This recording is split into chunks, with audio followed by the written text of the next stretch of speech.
Most of you know that I recently returned from Africa, where I spent almost 4 months in northwestern Zambia working at Mukingi Mission Hospital. I've been going to Mukingi now every year for the last 12 years. I relieve the missionary surgeons that work there, and I also get to work alongside my Zambian friends and colleagues.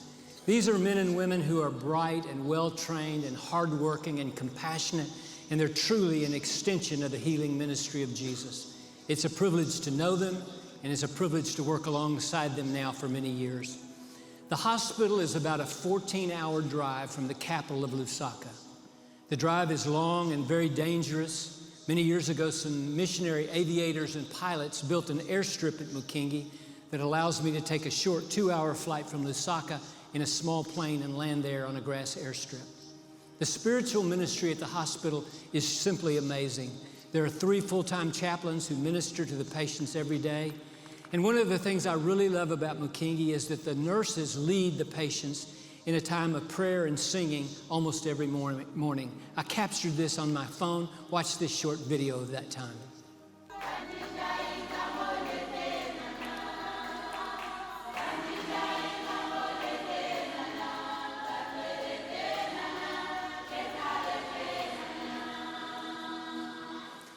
My days usually start about 6:30 in the morning, and I'd round on about 30 patients. This time I was working in the ward with the women and the children who needed surgery. We had chapel that started at 7:30 every morning, and then I would spend the rest of the day in the operating room or seeing patients in the clinic. We were very busy this trip. We saw so many very sick and injured patients that would come in both day and night. I worked almost 4 months without taking a day off.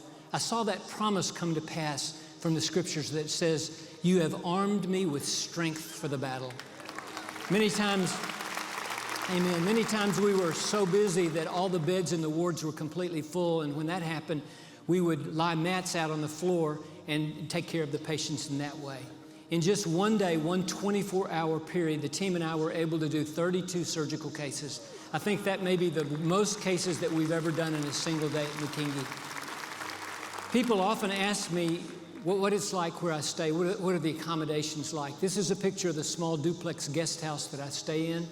And the good news for Lakewood, and I'm so grateful for this, 10 years ago, Lakewood helped build and furnish that guest house.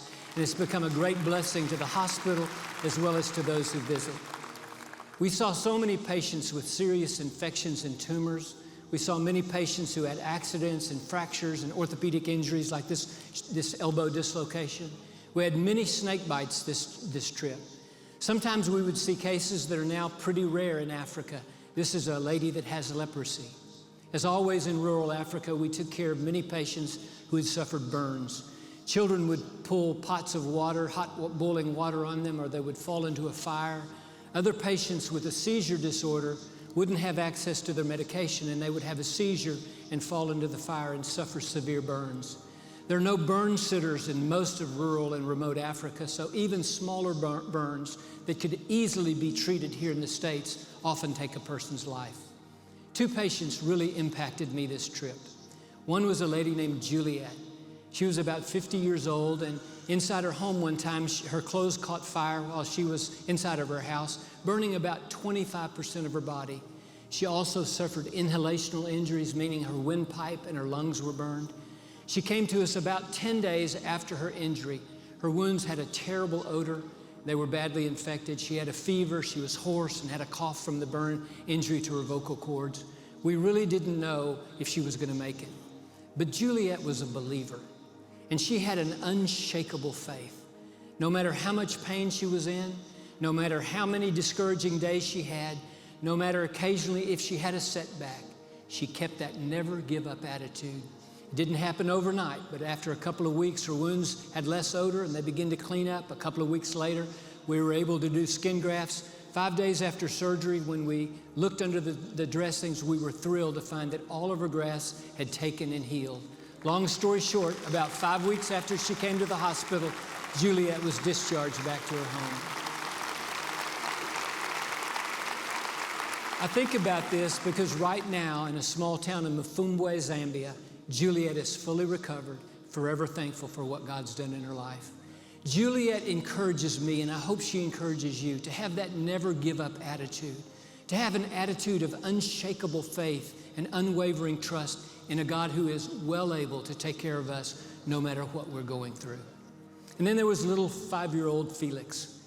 His clothes had caught fire and he'd sustained severe full-thickness burns to his right arm and his chest and his abdomen.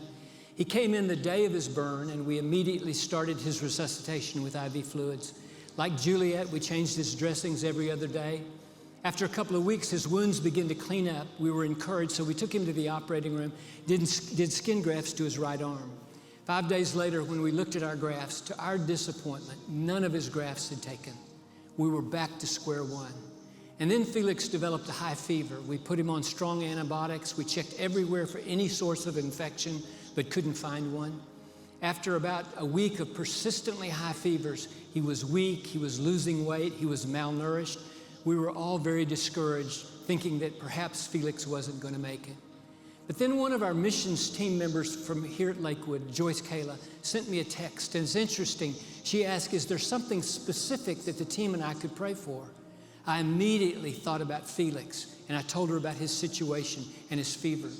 The team began to immediately pray. The morning after that text, I went in to see Felix, and to my surprise, his temperature was down. I was pleased, but I didn't know if it might spike again the next day. The next day, his temperature was down, and the next day, it was still down. Here's a picture of his temperature chart. You can see his fever on the left is 103 degrees. As you follow that temperature curve to the right, you can see how it dropped into the normal range immediately after the team begun to pray. A couple of weeks later, we took him back to the operating room, and this time, incredibly, all of his grafts took and healed. Not long after that, we discharged little Felix back to his home. Listen, friends, the prayer of a righteous person is powerful and effective. One translation says, tremendous power is released through the passionate, heartfelt prayer of a godly believer. I don't know what you're praying for and believing for today, but let little Felix encourage you. Your prayers are making a difference. Things are changing in the unseen world when you pray. Your prayers are moving the hands that move the world. Something really special happened to me this trip. One of our own Lakewood members, a skilled surgeon and a good friend of mine, Dr. Ryan Hall, came to McKingy to see me. Such a joy to work with Ryan, to operate with him, and to spend my last 10 days at McKingy with him. Dr. Hall is here today to share some of the insights he had from his experience at McKingy. Dr. Hall. Thanks, Paul.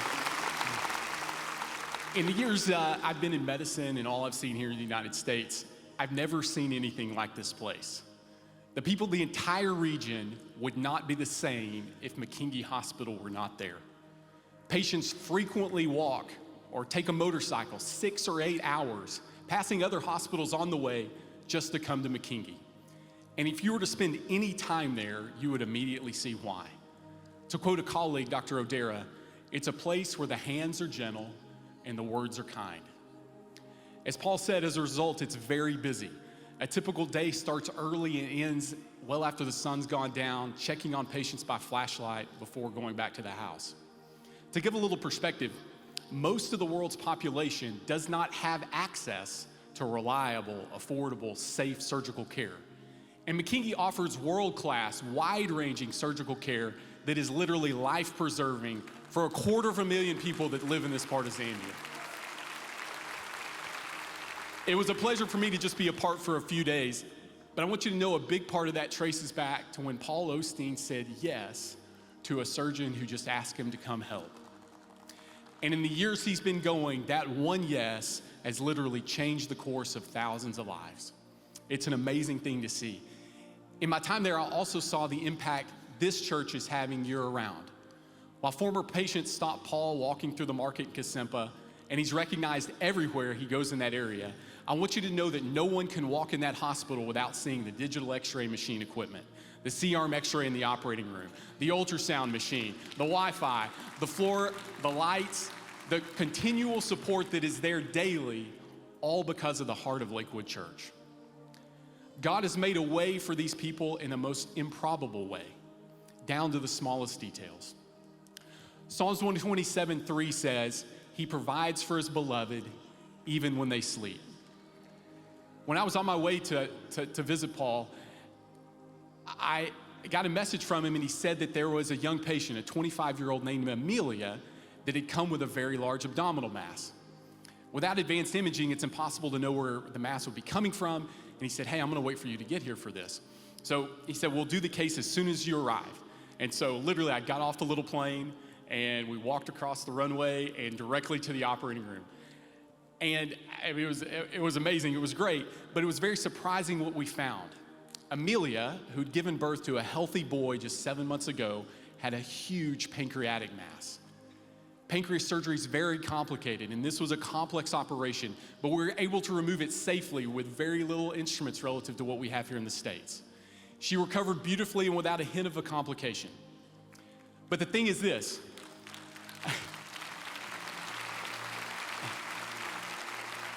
It gets better. The thing is this, my background in fellowship training is in just this type of surgery. These masses are very rare. Most surgeons here in the States don't even do these cases, especially those with a huge mass like this. But God made a way for this woman to get what she needed in the middle of rural Zambia and brought someone just for her.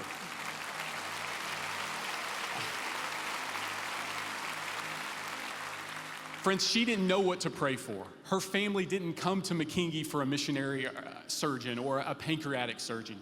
She came there because she knew that people cared. But God provided for her while she slept. It was a dream come true for me to just be a part. It was inspiring when I left, and I hope it's an inspiration for you. Thank you so much. Thanks, Ryan. Thank you.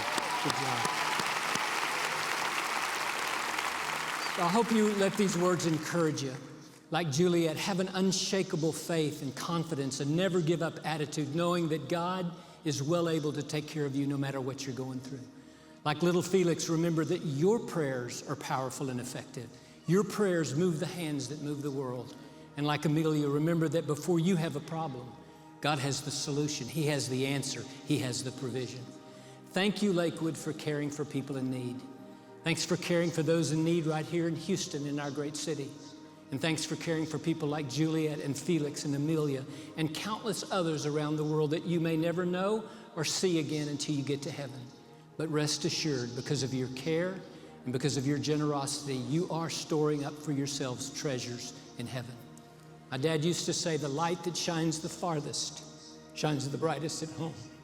From my heart to yours, thanks for shining bright right here in Houston. And thanks for shining far, all the way to small villages in the Fumbwe and remote parts of Africa. God bless you, and we love you.